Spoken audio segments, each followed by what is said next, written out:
Parashá semanal Vaishlach, Torá Capa Azul, página 92, capítulo 32 de Bereshit, Gênesis, Pasuk, versículo 4. E enviou Jacó, mensageiros à sua frente, a Esav, Esaú, seu irmão, à terra de Seir, ao campo de Edom, e ordenou-lhes, dizendo: assim direis a meu senhor, a Esav, Esaú: assim falou teu servo Jacó, com Labão morei e demorei-me até agora. Tive bois e jumentos, ovelhas e servos e servas, e mandei anunciar a meu senhor, a fim de conseguir graças a teus olhos. Voltaram os mensageiros a Jacó, dizendo: fomos ter com teu irmão, com Esaú. Deixa eu colocar o microfone.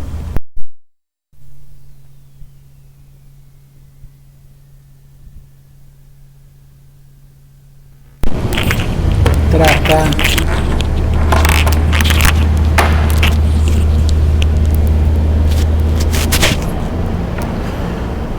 Bom, voltaram os mensageiros a Jacó, dizendo: fomos ter com teu irmão, com Esaú, e também ele veio ao teu encontro, e 400 homens com ele. Esse pedaço que você imagina, o estômago dele deve ter virado uma pedra de gelo, não é mesmo?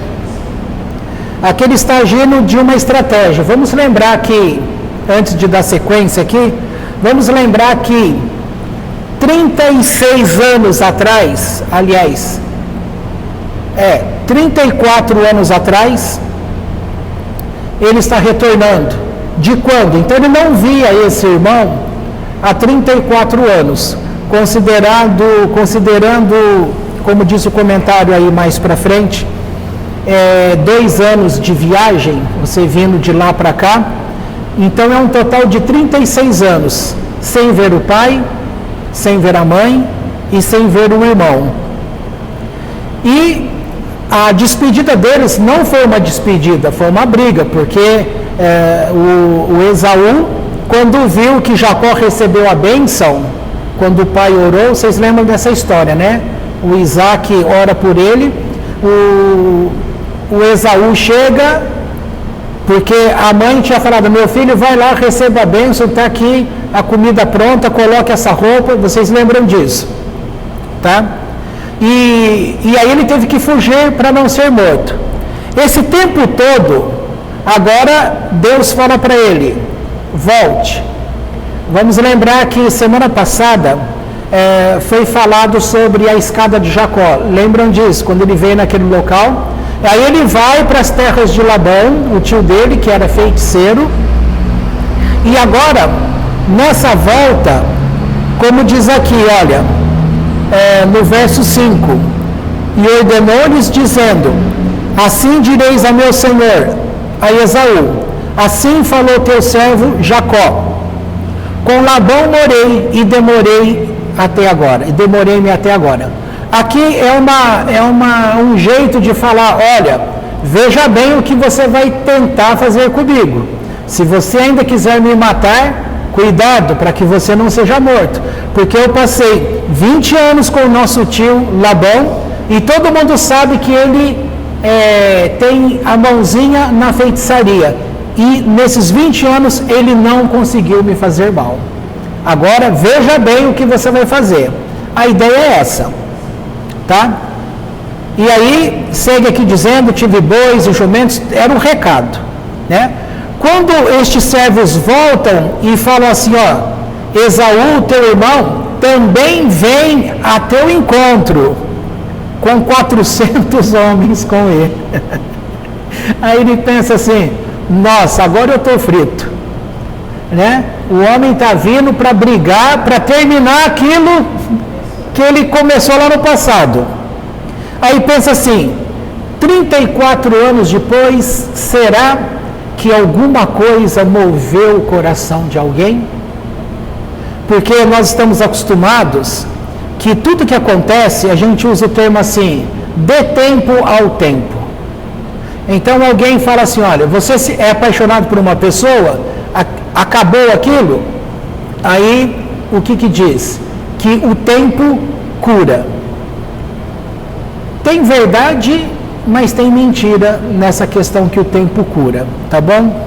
Vamos ver se a gente até fala sobre isso. Não sei se a gente vai entrar nesse assunto. Mas vamos seguir aqui, ó. No verso 8 fala que Jacó temeu muito e ficou angustiado. E aí o que ele faz? Ele usa uma estratégia. Ele divide o povo que está com ele, as ovelhas, as vacas, os camelos, em 2 acampamentos. Aí ele diz, verso 9, se Esaú vier a um acampamento e ferir, terá o acampamento restante escapado. E disse Jacó, agora ele vai falar com Deus, né? Ó Deus de meu pai Avraham e Deus de meu pai Yitzhak, Eterno, que me disseste, volta à tua terra e à tua parentela, e far-te-ei bem.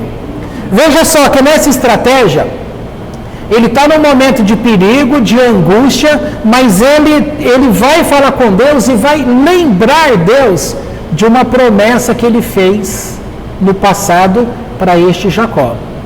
Tá? E que palavra é essa?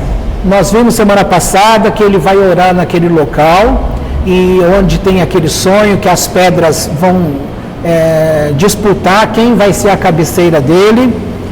E ele faz a oração dizendo que se o Eterno permitisse que ele fosse e voltasse em paz, em tudo ele daria o dízimo. E também é dito que ele faria um altar ao Eterno. Tá? Isso vimos semana passada. Agora, passados estes 34 anos, ele está falando para Deus, lembra Deus do que foi prometido. Eu fui, vocês lembram como foi que ele foi embora? Sem dinheiro nenhum, sem praticamente a roupa do corpo, porque o filho de Esaú, ele foi atrás de Jacó, Jacó, porque o pai tinha pedido, vai atrás do meu irmão, vai atrás do seu tio e mate-o. E ele o encontrou no rio, segundo o Midrash, e ali eles lutaram e fizeram um acordo. Porque ele não queria matar o tio.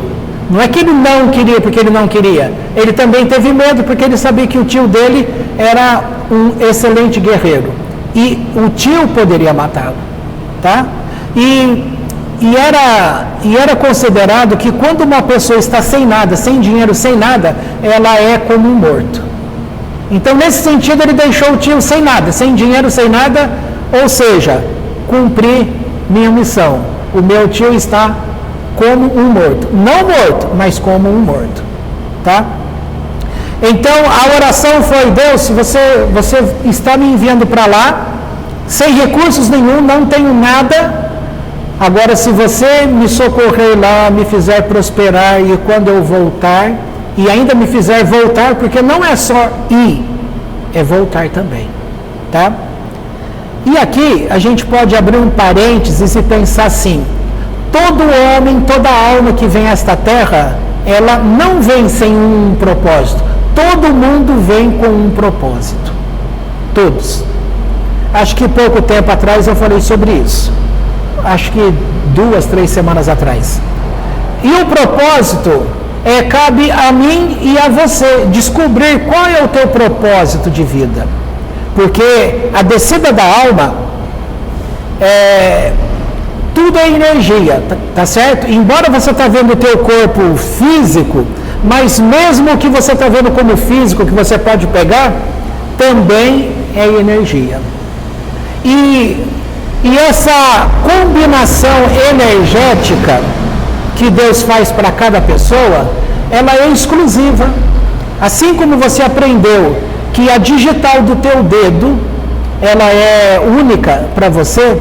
Por que ela é única? Porque essa combinação energética que você foi constituído, Deus fez único para você. Só que dentro dessa combinação única para você, está também a tua história a ser cumprida, a tua missão a ser cumprida neste mundo. Tá? Mas Não tem muito tempo atrás eu comentei com vocês que um grande tzadik, um homem muito justo para com Deus, ele era pobre. Vocês lembram dessa história? Ele era pobre e a família sempre falava para ele, vamos trazer para os tempos atuais, é como se dissesse assim, a esposa falando, você é tão justo para com Deus, se você é tão bom para com Deus, por que Ele permite, por que você não tem o sustento suficiente para bancar a nossa casa, os nossos filhos? E aí então aquilo desce ao coração dele e esse homem vai falar com Deus. Estou pegando esse gancho porque aqui nesse momento Jacó foi falar com Deus. E Jacó lembrou, eu fui para lá muito pobre, sem nada. E você, Deus, me disse, aliás, ele, Jacó, falando, se eu for e ser sustentado e voltar bem, eu farei tal, tal, tal, tal. Esse justo perguntou para Deus, Deus, você tem se alegrado com a minha vida? E aí Deus fala para ele, sim, você é um homem justo para com as minhas coisas. Mas Deus, se eu sou um homem justo para com as tuas coisas e ensino aquilo que é a tua Torá, por que é então que não foi me dado o dinheiro suficiente para que a minha família viva com maior dignidade, com maior favor? É possível mudar a minha sorte? E aí Deus disse assim, é possível, só que neste caso você teria de morrer. E aí ele pergunta para Deus, então me permita mais uma pergunta, a minha vida, a minha alma, naquilo que foi combinado em eternidade, eu estou na metade, estou antes da metade ou já passei da metade da minha vida, do plano? E Deus respondeu para ele, você já passou da metade. Então ele disse, então Deus, por favor, deixa tudo como está, deixa quieto, não precisa mudar nada. Por que eu estou trazendo isso de novo? Porque o que a gente vê nessa história é que desde o começo, quando essas duas crianças apareceram no ventre da mãe, ela foi buscar a Deus, e Deus disse que o que tinha na barriga dela era duas nações, e que o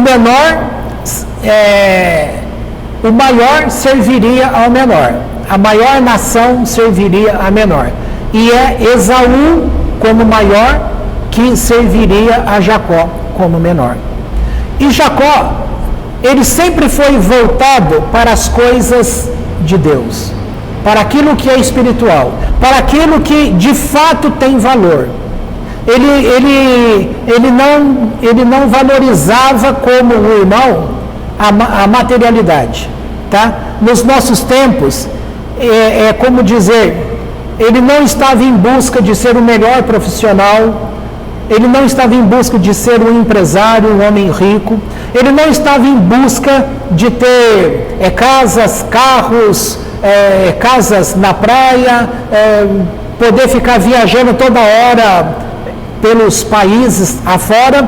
Ele estava em busca de agradar a Deus com a sua vida, com as suas orações, com aquilo que era conhecido como o pacto de Deus com o homem na terra, que é a nação judaica, tá? Lembrando que aqui nessa época estamos falando de uma família, tá, isolada, e, portanto, não existia aqui ainda o que você conhece hoje como o povo judeu. Não tinha. Ele vai surgir daqui desse momento, mas é mais lá para frente.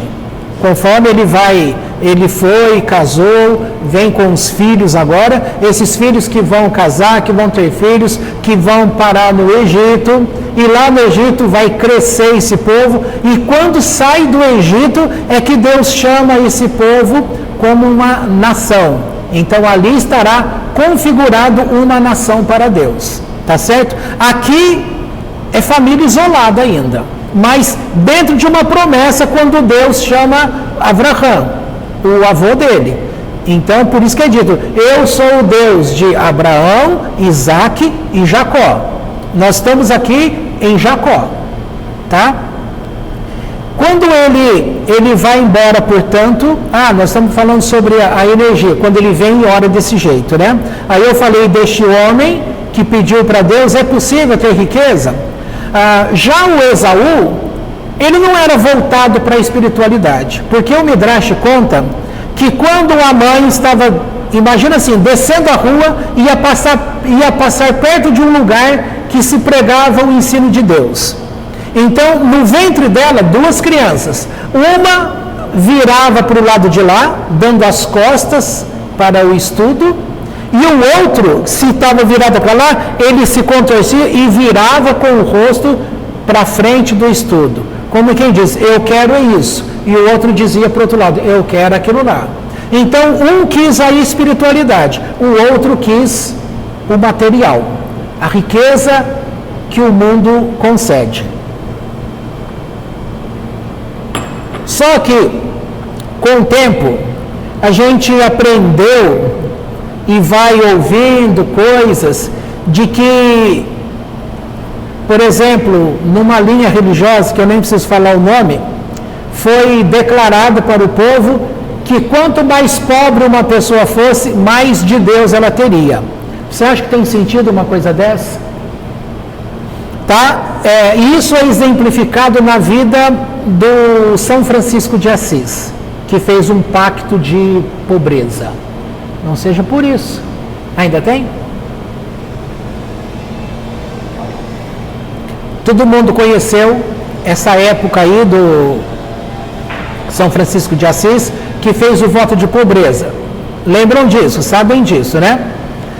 E aí passa, mesmo que você não era católico, não estava inteirado desses assuntos, mas isso fica no ar, entendeu? É energia, são palavras, são as ações, são pregações que ficam no ar e ela vem sobre as pessoas, e querendo ou não, vai entrando para você que você tem que ser pobre,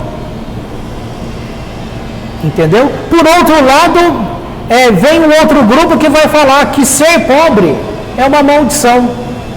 E aí nasce uma linha numa igreja evangélica que vai mostrar para você que você tem que buscar a prosperidade, tá? Hoje, numa linha de espiritualidade, e não sei nem encontrar a palavra, muitas pessoas que são palestrantes do YouTube, aí, por exemplo, eles vão mostrar como é que você alcança a prosperidade. Porque todo mundo quer dinheiro, todo mundo quer fama, todo mundo quer ter condições melhores.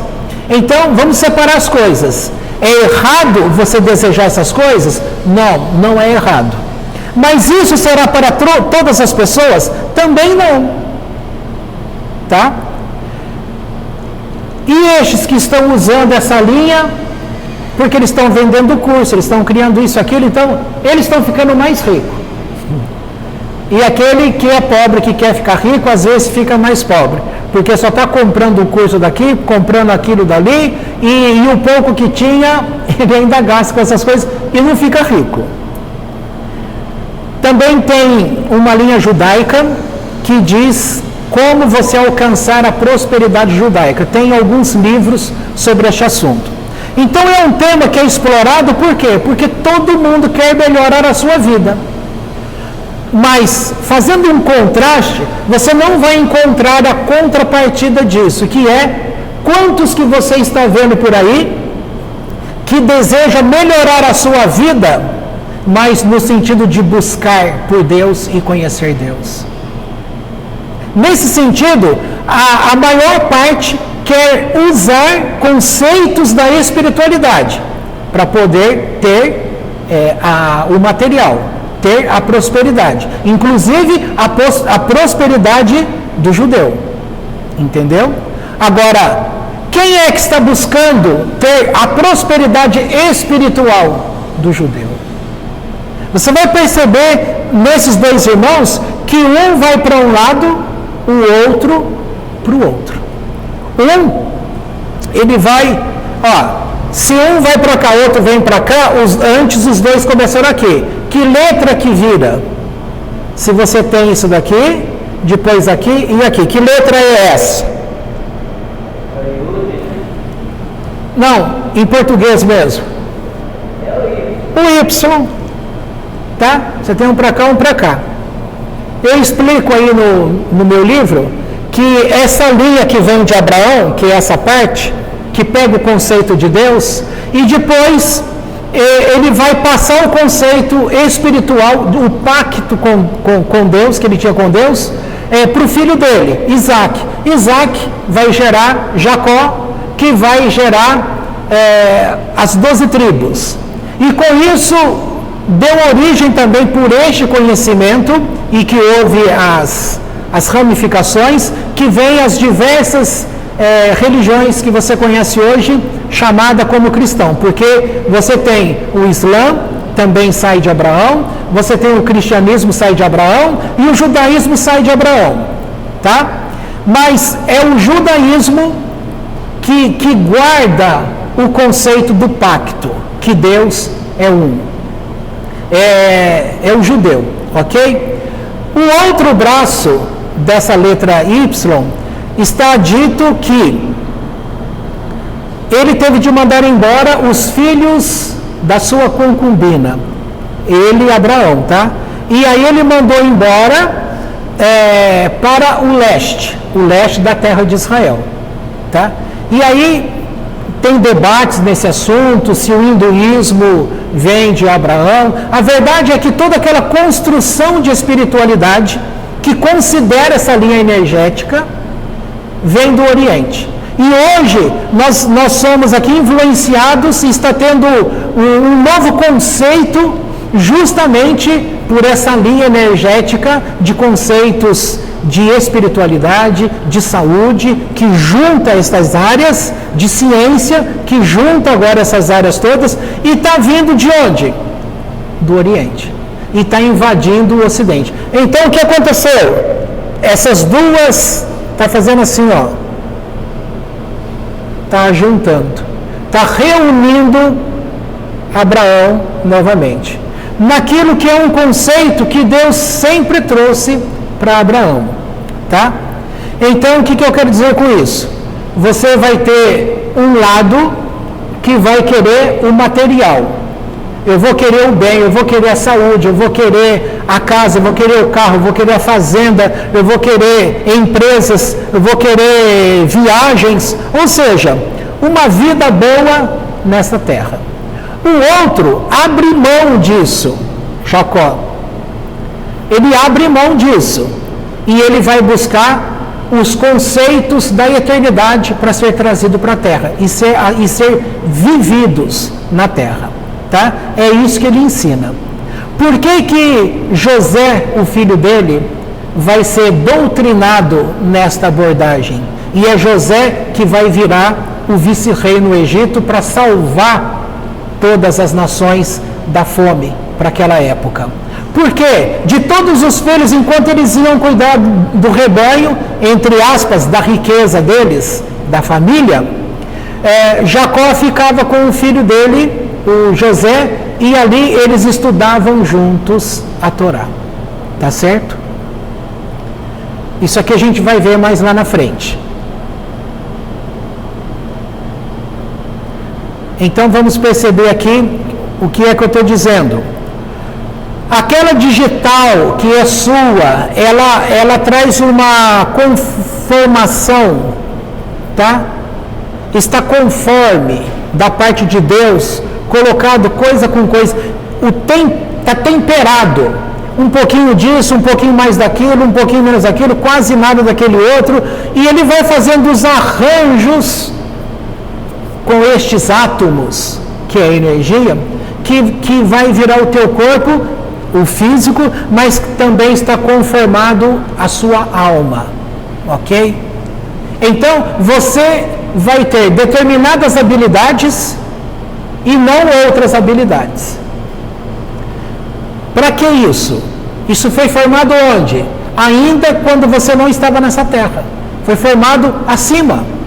Mas tudo visando a tua realização aqui embaixo. O abaixo. Abaixo, acima. Então, lá em cima foi feito você, da forma melhor para você desenvolver a tua vida, aqui, tá certo? Bom, aí nessa energia, o que a gente fica percebendo aqui? Que Jacó está voltando rico ou pobre? Rico. Mas a gente não falou que ele abriu mão? Ele abriu mão, mas ele não voltou rico?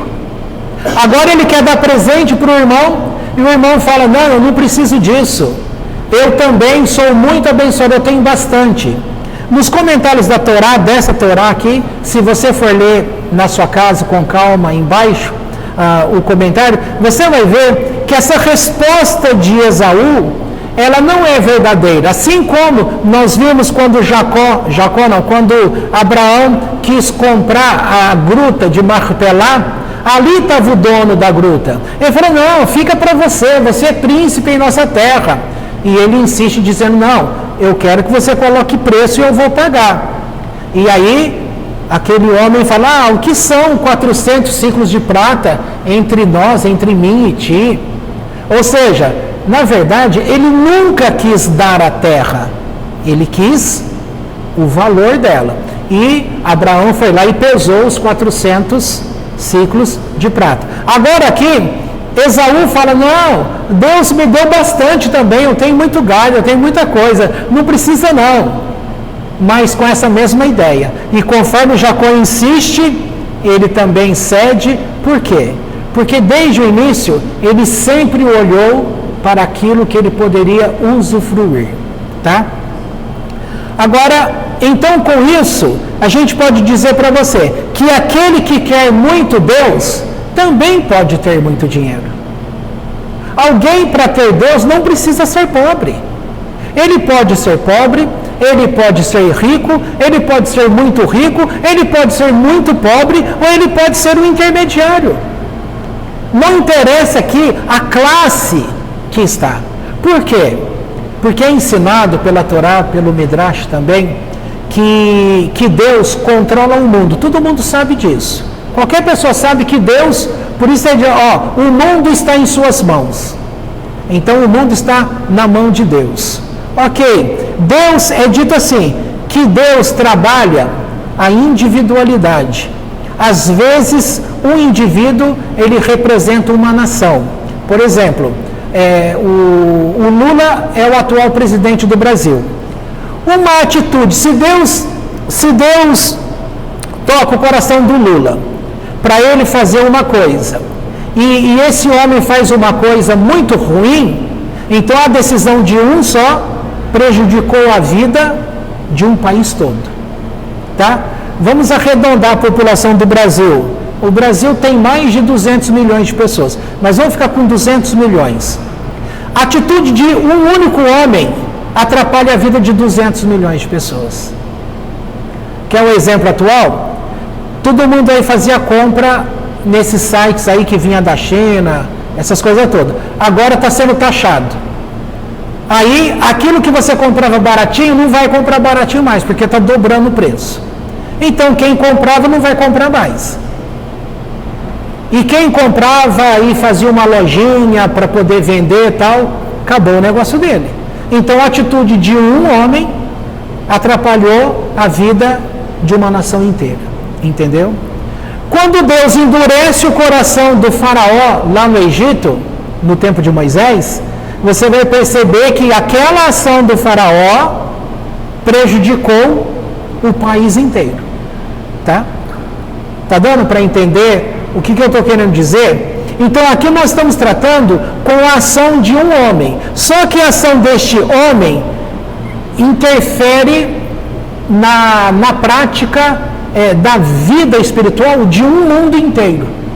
Porque é o judeu que recebe de Deus e que vai ensinar sobre Deus às nações.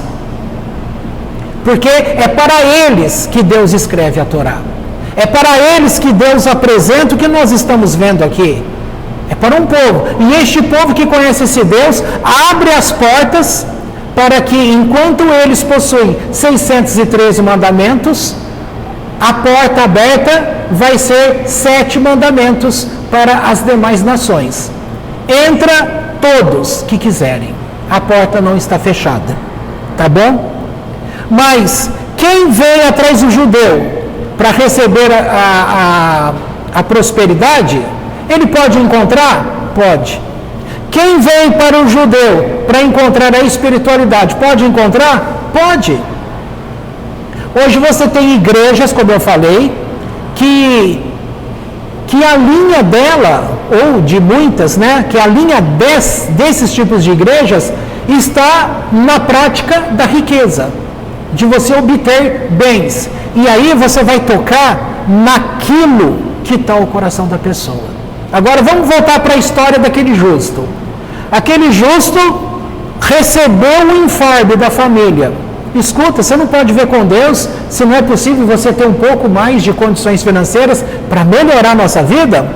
Então ele vai e pergunta e Deus fala, o jeito que eu fiz você, como eu usei um pouquinho de cada coisa, a conformação que eu fiz para você, o jeito que eu fiz você, não é possível você ter mais dinheiro nessa vida.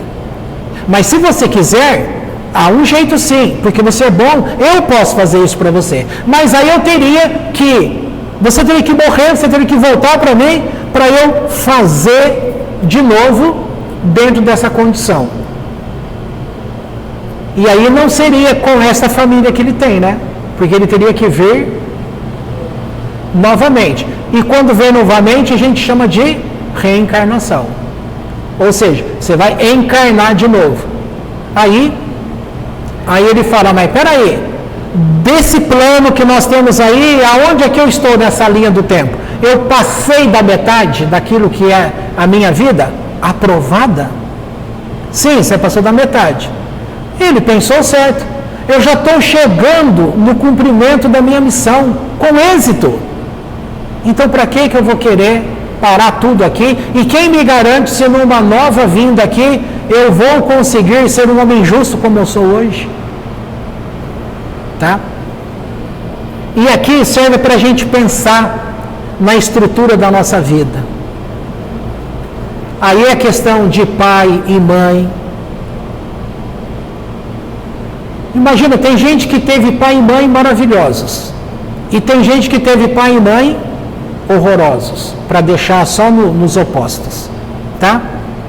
Mas você vai ver que tem determinados filhos que os seus pais são maus e eles foram excelentes pais.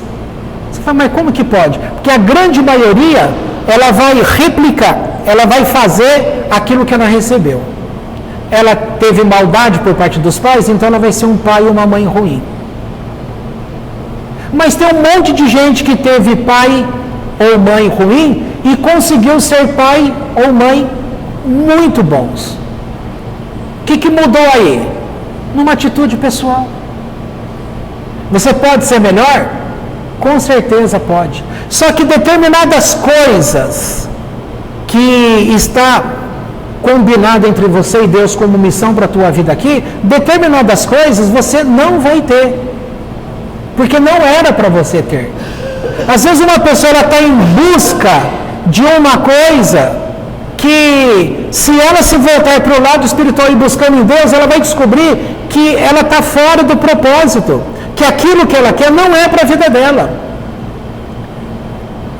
Quando a gente fala assim, a gente fala o assunto fechado, porque quando se abre muito o assunto, você não sabe para quem que você está falando, como a pessoa vai entender, porque às vezes, ao invés de você ajudar a pessoa, você vai atrapalhar ainda mais. Então, o que eu estou querendo dizer aqui, fechando o assunto? Estou querendo mostrar para você que estes dois irmãos, eles vieram da mesma mãe, do mesmo pai, porque eles eram gêmeos. Tá? São filhos de quem?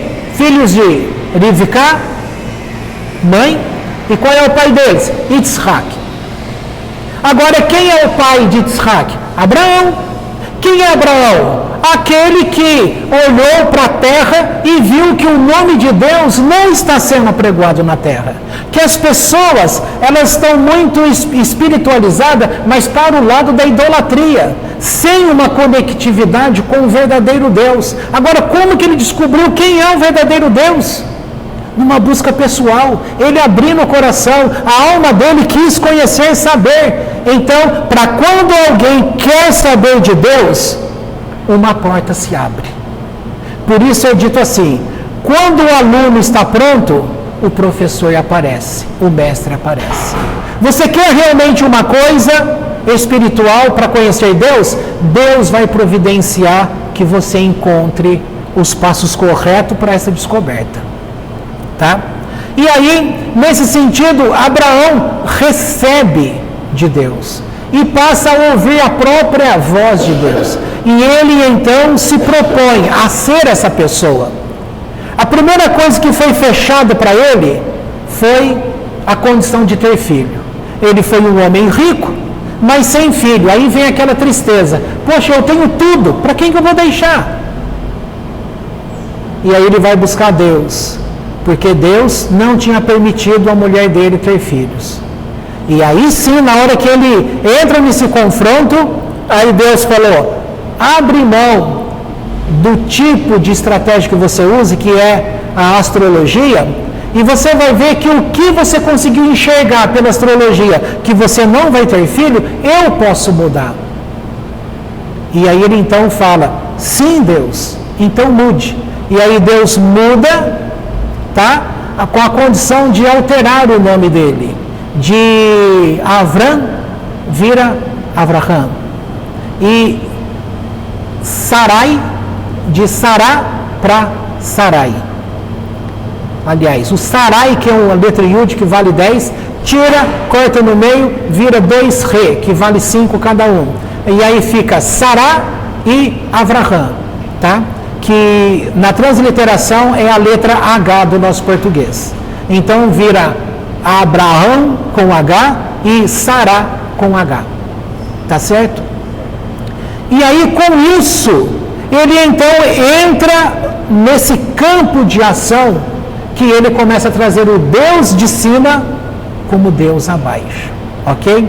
Lá na frente, Moisés vai pegar, porque esse tempo todo que a gente está falando, a Torá está no céu. Ela não está na terra. Mas quando chega o tempo de Moisés, aí essa Torá, que todos eles viveram por ela, mas tendo que subir ao céu para resgatar, para trazer abaixo, agora Deus vai entregar essa Torá para Moisés, e a partir de então, o mundo passa a ter a Torá, que era do céu, agora a Torá está na terra. Tá? Mas quem teve o mérito de pegar aquilo que é a Torá de Deus nos céus e trazer como para falar na terra, é ele, Abraão.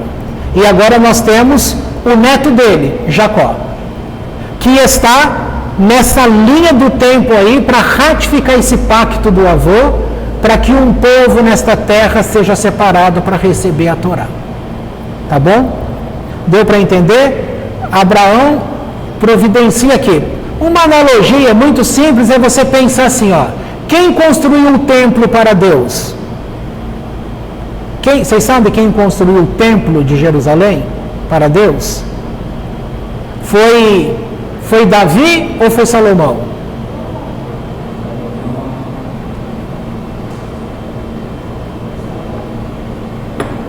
Mas quem teve a ideia, o desejo, o prazer, o planejamento?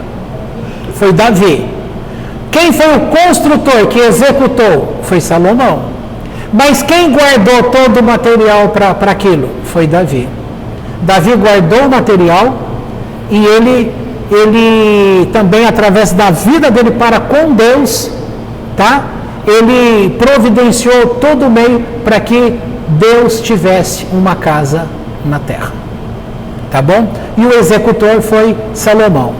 Se você pensar assim, você vai pensar, quem que idealizou tudo para que Deus do céu viesse para a terra? Então foi Abraão. E quem é o construtor de trazer Deus de fato para a terra materializada? Você vai falar Salomão. E nesse exemplo seria quem? Moisés. Estou fazendo a troca. Enquanto Davi providenciou tudo e quis isso, o executor foi Salomão. Agora eu estou falando que Abraão está como Davi, ele quis trazer Deus do céu para a terra. Mas quem executou? Moisés, porque Moisés recebe a Torá. Então a Torá, eu estou falando como templo, fisicamente falando. E assim como Davi trouxe o templo lá de cima para baixo, Abraão trouxe a Torá lá de cima para baixo. Tá certo? Assim, só para você, por imagem, fica mais fácil você guardar. Tá dando para entender? Então, eu estou querendo dizer que energia... O que é o dinheiro? Dinheiro também é uma energia. Tudo é energia. Só que tem uma energia que talvez ela não pode ser muita na tua conformação energética, porque ela vai alterar demais. Pode fazer você até morrer. Ou desfigurar. Veja só, você conhece alguém que era muito pobre e que quando ela cresce, então ela fica muito rica, ela se tornou uma pessoa extremamente má para o mundo? Não tem gente assim? Veja, nós estamos mexendo com opostos distantes. Porque você vai me falar, mas eu conheço uma pessoa que era pobre e ficou rico, foi uma pessoa boa. Aí você vai entender o que é ser rico. O que é muito rico? Às vezes o muito rico para você não é muito rico para mim. Então estou falando de forma geral. Na minha família, nós tivemos uma pessoa que era pobre, que na minha concepção, ele ficou rico, e esse dinheiro não fez mal para ele. Ele pode ajudar muitas pessoas. Ele continuou com o ser dele humilde. Então o dinheiro não cumpriu na vida dele o que o Novo Testamento, a igreja fala, que o dinheiro é a raiz de todos os males. Tá? Agora, você vai ver um caso no livro, eu não lembro o nome desse livro, mas é do Davi Aron, é um rabino.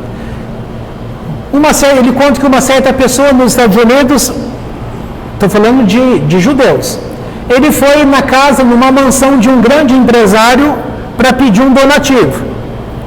E aí esperou, até que pôde conversar com aquele homem. Quando foi conversar com o homem, e falou do que a obra, aquele negócio precisava, e queria um donativo dele, né? Uma tzedakah. Aí aquele homem falou assim, eu não posso ajudar, porque eu estou com os meus negócios, e falou como que estava a vida dos negócios, e ele não poderia abrir mão de um dinheiro agora. Trocando em miúdo significa o seguinte, aquele que é rico, ele vira escravo do dinheiro, porque ele vive debaixo de um medo. E qual é o medo que os estudos aí revelam? Que ele tem medo de voltar a não ter dinheiro. Então, se a bolsa, se ele perde um valor na bolsa de valores, ele já fica agoniado, porque essa perda ele vai conseguir repor tudo isso, fazer mais dinheiro, ou ele está correndo o risco de perder e virar um Zé Ninguém de novo. Aqui no Brasil, não lembro aqui a época agora, eu sei que lá no sul, fazendeiros estavam jogando leite tudo fora, porque não era vantagem para eles vender o leite, porque estava tão barato, colocaram o preço tão barato, que eles preferiam então jogar fora. Teve fazendeiros na época aí que a colheita deles ia ficar tudo para o banco, eles iam ficar na miséria. Muitos destes se mataram, entendeu? Problema financeiro na empresa, não posso dar detalhes, mas uma pessoa muito próxima, o marido se matou, porque não estava lidando com essa questão de ficar pobre. Então o dinheiro é um problema. Agora voltando aqui para o texto, Esaú estava voltado para o dinheiro, para a prosperidade, para a materialidade, para a bênção material. Mas Jacó estava voltado para a bênção espiritual. Mas ele precisava trabalhar? Sim. Precisava de dinheiro? Sim. Precisava ter uma família? Sim. Tudo que o outro precisava, ele também precisava. Ele foi abençoado por Deus? Foi. Agora o que eu quero que você entenda é que, tanto para mim quanto para você, há um aspecto da eternidade que moldou o que é a minha alma e moldou o que é a sua alma. Não existe uma alma igual a outra. É diferente, porque Deus fez você exclusivo, você é a única pessoa que existe no mundo. Então, Ele tem para você um tipo de missão, tá? Os capítulos de Eclesiastes vai dizer como que está estabelecida a riqueza no mundo. Então, Deus coloca lá o rico, está embutido no dinheiro do rico o dinheiro do pobre. O que Deus vai provar àquele que tem dinheiro? Que ele, com o dinheiro dele, tenha a sensibilidade de fazer justiça social.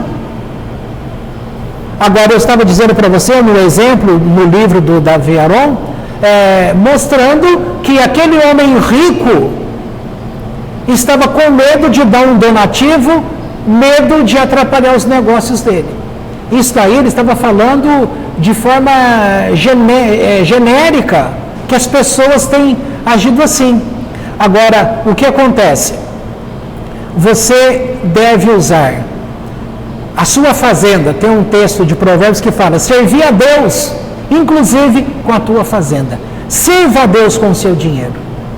Ou seja, você vai ajudar entidades filantrópicas, você vai ajudar o pobre, você vai fazer coisas que você vai usar o seu dinheiro, mas vai usar parte do seu dinheiro para fazer justiça social. Nisso você estará agindo bem com as coisas de Deus. Agora nós estamos falando de que o mundo fica desequilibrado porque a grande maioria dos ricos quer acumular dinheiro. E diz lá o texto de Eclesiastes que um dos mandamentos ali de punição para eles é que este homem ou essa mulher levou a vida inteira para juntar aquele dinheiro, aí ela morre, os descendentes dela, os herdeiros, perdem tudo. Então, isso que tem que ficar de lição. Fulano foi a vida inteira lutando para ter esse dinheiro. O filho herdou e acabou com tudo. Aí com isso você também vai entender o seguinte: é determinado quando uma pessoa nasce o quanto de dinheiro ela vai ter na vida. Agora, se você fala para uma pessoa que está obcecada por obter esse dinheiro, se você falar para ela que está determinado o quanto, você vai conseguir provar para ela que ela não vai ter esse dinheiro? Não vai conseguir. Por quê? Porque você não sabe o quanto. Nem ela sabe. Só Deus é quem sabe. Por isso que tem muitas pessoas que vão comprar esses cursos, vão aprender essa estratégia de ganhar dinheiro e vai ganhar dinheiro. Por quê? Porque estava para ela aquele limite que ela adquiriu. Então, ou seja, falamos e não falamos nada. Porque no final das contas, ninguém sabe o quanto de dinheiro vai ter. Agora, quem vai levando uma vida espiritual com Deus, ele vai poder ter este assunto com Deus e, quem sabe, receber o tanto que ele pode ter. Ou, se ele tiver, o que poderá acontecer na vida dele. Porque tem pessoa que fica rico e ela só faz besteira. Ela humilha pessoas. O nariz vai lá para cima. Entendeu? Por outro lado, a gente tem muitos casos, sem citar nomes aí, que são pessoas famosas que foram dizendo, tem gente que foi criado pela empregada. E quando essa pessoa ficou rica, com dinheiro, olhou para essa empregada que cuidou dele e viu qual é a necessidade dessa mulher. Ela precisa de uma casa para morar. Então ele foi lá e comprou um apartamento para essa mulher, para ter a casa dela. Coisa boa. Depois viu qual é a preocupação de uma mãe? Educar os filhos. O que ele fez para essa mulher que cuidou dele? Pagou os estudos de todos os filhos dela, até a faculdade. Tá? Um outro vai lá, fulano está precisando de uma cirurgia rara, fica caro, vai lá e paga o tratamento todinho. Mas essas coisas não ficam aí para todo mundo ver. Por quê? As pessoas são influenciáveis. Por que os ricos é dito que eles dificilmente sabem quem gosta dele de verdade? Porque quando você tem um status, as pessoas se aproximam de você para usufruir daquilo que você pode dar para ela. Entende? Agora, nesse sentido nós estamos falando, você tem Esaú, que está mais vinculado para o lado do dinheiro. E você tem Jacó, que está mais voltado para o apego com Deus. Falando tudo isso, essa paraxá é muito rica, tem outros assuntos que eu queria trabalhar, 4, 5 assuntos, mas não dá. Principalmente que nós vamos ver que Jacó tem o nome dele trocado. Ele vai lutar com o anjo e o anjo vai falar, a partir de hoje você não chama mais Jacó, você vai se chamar Israel. E depois, mais para frente, Deus, nessa mesma paraxá, vem e confirma e fala para ele, você não é Jacó, você é Israel. Mostrando uma importância, o ser príncipe, entendeu? E então, para fechar esse assunto, você vai ver assim, olha, uma pessoa pode buscar muito dinheiro? Pode. Mas se esse dinheiro está afastando ela de uma conexão com Deus, esse dinheiro vai fazer bem para ela? Não. Agora, se uma pessoa busca o dinheiro, mas esse dinheiro não atrapalha que ela também busque uma conexão com Deus, então, vai fazer bem esse dinheiro para ela? Vai. Agora, como que você vai saber se vai? Porque eu estou buscando Deus. E a pergunta é, será que se de repente eu recebo uma herança de alguém e viro rico do dia para a noite, será que eu vou conseguir ser essa mesma pessoa que coloca Deus em primeiro lugar em tudo? Então, se a resposta minha fosse, não, eu tenho certeza que eu seria a mesma pessoa. Mas eu não posso falar de mim mesmo que eu tenho certeza. Eu teria que ouvir de Deus, sim, isso não vai te atrapalhar, então eu posso te conceder. Mas de repente ele pode falar, olha, isso vai te atrapalhar muito, então é melhor não ter. Aí, posso lembrar uma história que eu li em algum lugar, que um homem entra no gabinete do rabino e pergunta assim, rabino, por que é que eu sou uma pessoa tão boa? Sei que eu sou especial para Deus, faço as coisas de uma forma correta, pelo estudo de Torá, tal. Por que eu nasci aleijado? Aí o rabino parou, vamos dizer, ele teve a revelação de Deus e falou assim, olha, você nasceu sem uma perna porque numa vida passada você usou as tuas pernas para te levar para caminhos que deturpavam o nome de Deus. E você tinha ciência disso e você fez um pedido dizendo, Deus, se eu tiver que voltar numa outra vida, para eu não errar o caminho, então, por favor, tire uma perna minha. E aí o rabino falou, por isso que você veio sem uma perna, para que você não fosse conduzido àqueles mesmos caminhos que você errou na missão passada. Tá? São histórias. Vou dar um exemplo dentro disso aí. Parece propaganda do livro que está saindo, o meu livro, né? É propaganda também, mas tem esse segredinho por trás. Disso que eu estou falando. Já faz muito tempo que eu tinha na cabeça alguns bons assuntos, sentava para escrever, mas malemar escrevia um capítulo. Não fluía, não ia. Nem para vocês aqui, quantas vezes me disseram, essas coisas aí, coloca, faz uma apostila, escreve para que a gente tenha esses ensinos em papel. E aí eu tentava escrever, não conseguia. Pode ver, vocês nunca receberam uma apostila grande. Uma folhinha ou outra vocês receberam, mas algo que nem um livro, que nem uma apostila, vocês não conseguiram receber porque eu não consegui escrever. O assunto está na minha cabeça, mas eu não consigo colocar para o papel. Era isso. Aí, baseado nisso que a gente acabou de falar, sobre essa história de vida passada, é coisa errada, tal, um dia uma pessoa deu uma orientação para a Andy, e quando eu ouvi aquilo, eu falei, olha, isso aí tem sentido. E aí, eu, por conta própria, fui a Deus e disse o seguinte, Deus, Se eu existir numa vida passada, e eu percebo hoje que uma das dificuldades que eu tenho um assunto para escrever, mas não estou conseguindo colocar no papel. Então, será que numa vida passada eu não usei, vamos lá, a mão para escrever, nessa ideia de escrever, eu não usei a minha mão ou a minha escrita para destruir pessoas? Será que eu não fiz muito mal para pessoas usando a escrita? Então agora a minha dificuldade está justamente na escrita, porque eu trago aquele receio, porque eu não quero machucar pessoas. Se é isso, então me perdoe, Deus. Todas as pessoas, quem sabe, estejam também nesse tempo presente e elas estão carregando alguma coisa de ruim que eu causei a elas naquela vida passada. Então eu quero pedir para que o Eterno tire de sobre essas pessoas no tempo atual esta maldição que eu causei.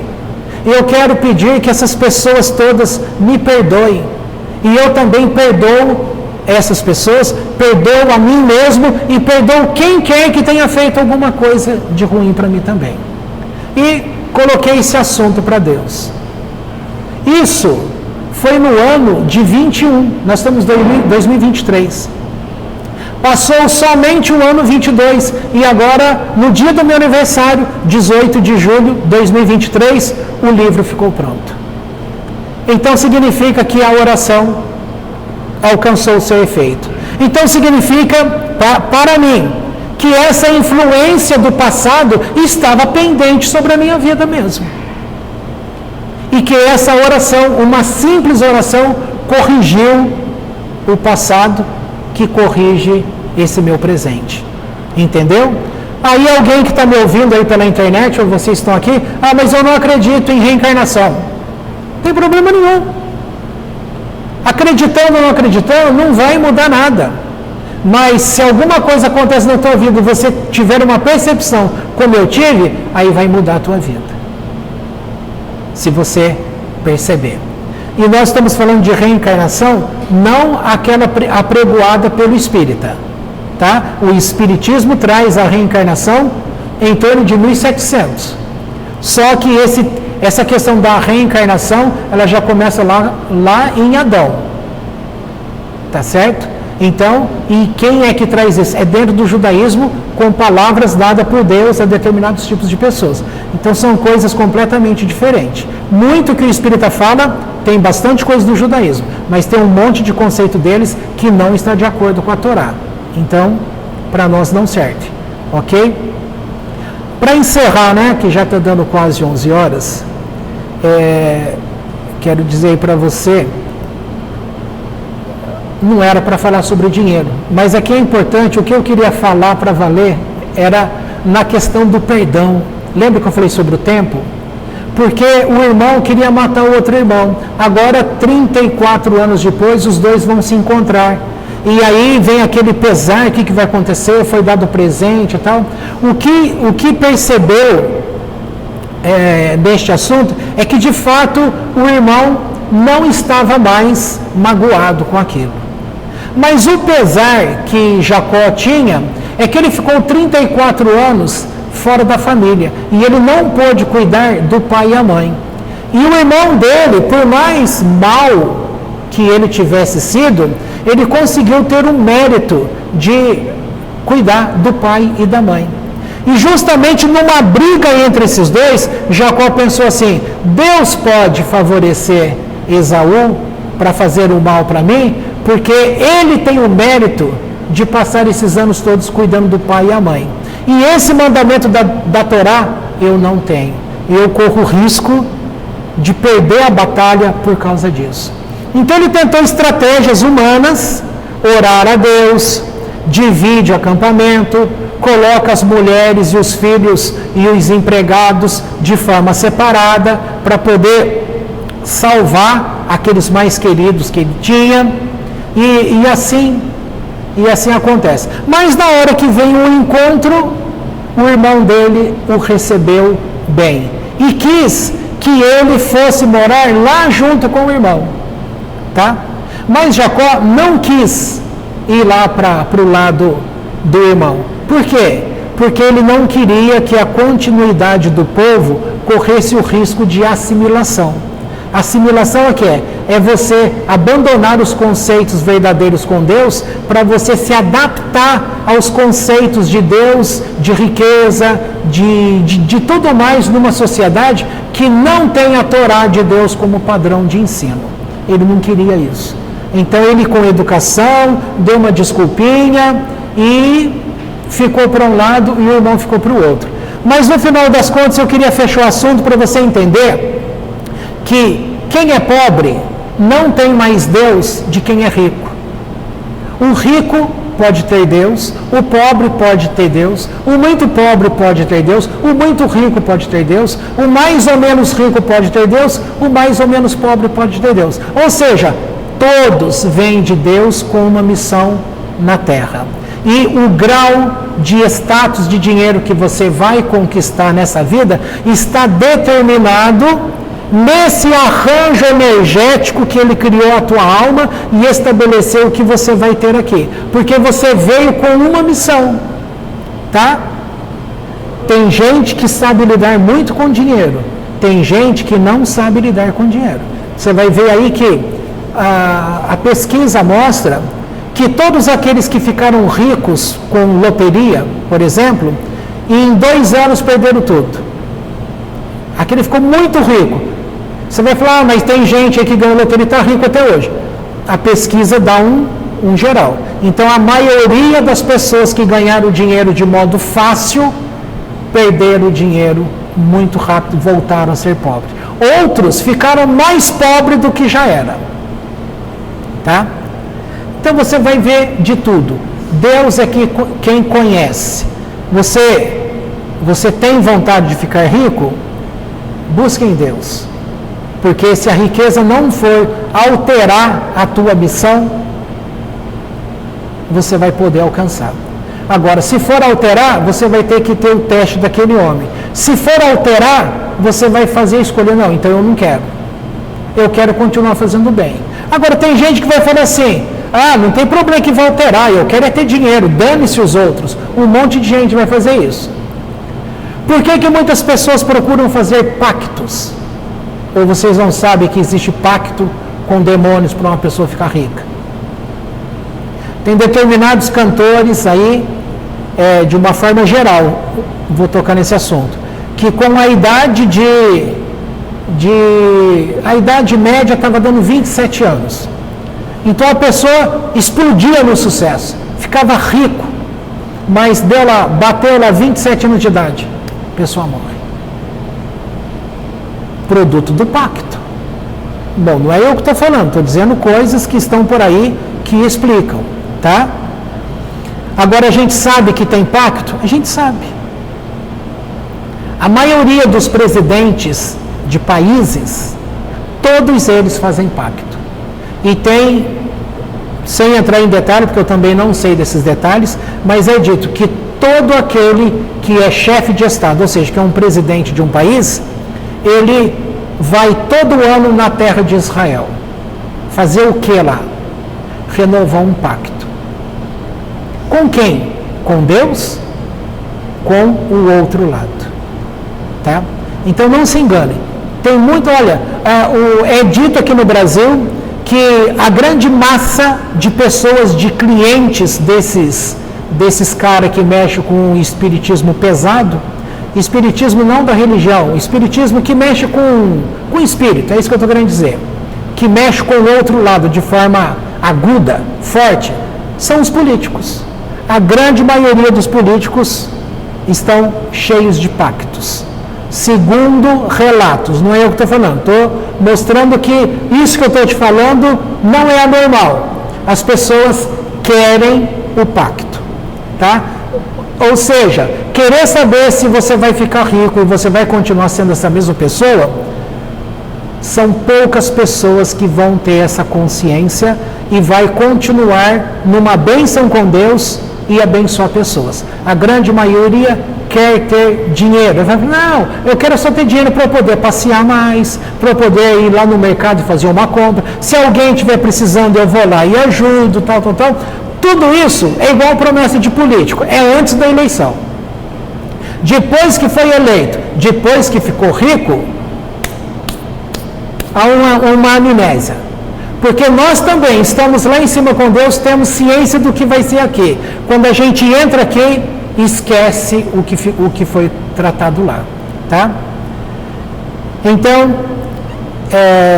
estes irmãos fizeram um pacto, tiveram depois de 34 anos, tiveram perdão um do outro. E aqui, para terminar essa nossa aula aqui, esse encontro, sem usar esse período aqui para explicar mais, mas será que você não tem pessoas, seja amigo, ou quem foi teu amigo, seja gente da família, que aqui esses dois irmãos estavam brigados há 34 anos? Será que a gente não tem aqui, pensa você, não tem pessoas da tua família, não tem amigos que você brigou e está até hoje separado? Por que a gente não pode usar essa unção de reaproximação, de ligar novamente a família, e a gente possa aqui, para quem estiver me ouvindo pela internet, que isso aqui está sendo gravado, coloca lá, a pessoa escuta, então ela vai fazer a oração dela. Mas nós que estamos aqui agora, por que você não usa esse tempo e vá perguntar para Deus? Se não der tempo de fazer aqui agora, arrume um tempinho lá na sua casa e comece a pensar desde agora, fala: Deus, traga na minha memória pessoas, às vezes foram coisas bobas, que acabou uma amizade e que ficou aqui no coração, ficou um ressentimento. Esse ressentimento e outras coisas, isso, como é tudo energia, isso afeta a saúde do teu corpo. Será que você não passou por doenças nos últimos anos? E será que essas doenças não têm a ver com o tanto que você estava conectado com essa enfermidade, com essa energia dessa briga? Ah, mas foi tanto tempo lá atrás. Não existe tempo. Não tem tempo. O que aconteceu 20 anos atrás, nós estamos falando aqui de 34 anos atrás. Tá? Você vai há 2 anos, isso aí já acalmou, já às vezes acalmou aqui pra gente, mas se tocar no assunto, só está aquela casca, por dentro ainda está inflamado. Na hora que você cutucar aquela casca, tem pulso lá dentro. Então será que não há um conflito seu com o pai, com a mãe, com o irmão, com pessoas, família, etc, etc. Pense num conserto. Faça esse conserto. Porque talvez algumas coisas que estão obstruídas na tua vida hoje é porque você não teve ainda um encontro para limpar esse negócio na tua vida. E é o que eu proponho. Então eu vou encerrar aqui pela internet eu encerro e a gente continua daqui.